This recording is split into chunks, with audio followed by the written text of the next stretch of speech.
Once again, our top stories, breaking news, it's official. The Ivy League will not play any sports in the fall semester, including football. No decision has been made about winter or spring sports or moving any of the fall sports to the spring. Keep in mind, back on March 10th, as many were trying to figure out the next move in the pandemic, the Ivy League decided to cancel the basketball tournament. Within 48 hours, all NCAA sports were canceled. College sports reporter Heather Dinich joins us now with much more. Heather, what else can you tell us about how the Ivy League arrived at this decision on July 8th?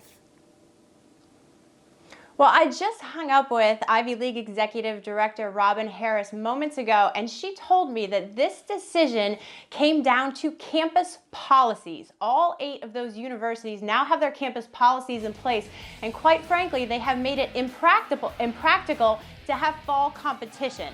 Part of that has to do with travel restrictions for faculty, staff, students, and coaches. Obviously, student athletes fall into that, but there's also limitations on group gatherings. Some campuses have no more than 25.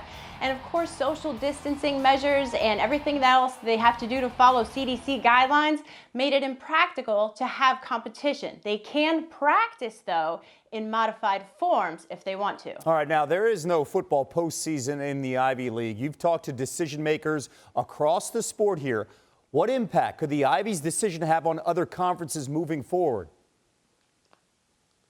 The Power 5 conference commissioners and athletic directors that I have spoken to have told me that they will monitor this decision closely. It probably won't influence the decisions that they make. Now, a lot of them have told me that their decision benchmark is probably later this month, and Bob Bowlesby, the Big 12 commissioner, might have put it best when he said, "We are going to continue to put one foot in front of the other until someone tells us that we can't," and they haven't done that yet. What have you heard, Heather, about the idea of spring football, especially talking about the Ivy League, where they were debating that last week? We heard of 2 options, football in the fall or football in the spring. Most athletic officials that I have spoken to in the FBS have told me that this isn't a first choice and it's not a second choice. It's on the back burner, and one of the biggest reasons why is because it obviously would coincide with the NFL draft. If you're looking at a season that goes March, April, May, you're also looking at a preseason workout plan that starts in January, and there's also just the logistic approach of people who tell me, look, there's no guarantee we're going to be better off then than we are now. So also the concerns about bumping up into the 2021 season, a lot of reservations about the spring season. Heather Dinich on a developing story, the Ivy League postponing all fall sports until at least 2021. Heather, thank you. For much more on this story, Paul Finebaum joins us now here on SportsCenter. Paul, how can this decision by the Ivy League impact the entire college football landscape in the fall?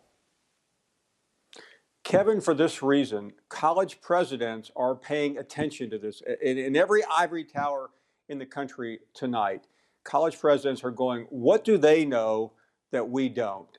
We understand that college football is seemingly too big to fail, but the Ivy League has put the pressure on everyone else. They clearly don't think it's safe, they don't think it's practical, and they're not going to do it. And if you're the president at Southern Cal or Michigan or Alabama or anywhere else, you have to be asking yourself the very same question tonight. Why are we doing it and they're not? I realize there's no correlation between the Ivy League and the Big Ten or anyone else, but those people up there, those 8 presidents are among the most influential in academia, and this is still college students we're talking about. This isn't the NBA or the MLB or anything else. I think this is a very significant story that a lot of people in college football want to laugh at, but I don't think the people that matter in college football are laughing tonight. We just got news coming in that Ohio State is putting a pause on all voluntary workouts right now. Last week, you said that the chances for a college football season were under 50%. In your opinion, after talking to so many people throughout the last couple of weeks, where is that number right now that the season will start on time at the end of August? Kevin, I don't think, you always hate to make absolutes, but I don't think there's any way the college football season is starting on time. I think it's impractical to think that right now. And I know what the commissioners are saying, that they're watching the virus, but I mean, this thing is out of control, as everyone knows. And I think that makes it more difficult. I think they'll move very cautiously through these next few weeks. They don't have to make a decision right now. And quite frankly, at the end of July, they can say, we're going to wait 2 more weeks and push it into September and truncate the season. But we're not going to see college football at the end of August, in my opinion. Yeah, it's hard to hold anybody to any conclusion on July 8th, but just to get your opinion after talking to so many people, and you mentioned a season that is shortened. Could we potentially see, have you talked about this spring season here on the college football level? And we're talking about the FBS. Nobody wants to do it. I mean, the Ivy League may consider it when the dust settles, but there's nobody among the Power Five who wants to play. Now, if they have no choice, they will. This is about money, don't forget, in spite of what they try to convince you of, Kevin. But if they have to play in the spring, they will, but it's beyond the last resort. They don't want to do it. Thanks for watching ESPN on YouTube. For live streaming sports and premium content, subscribe to ESPN+.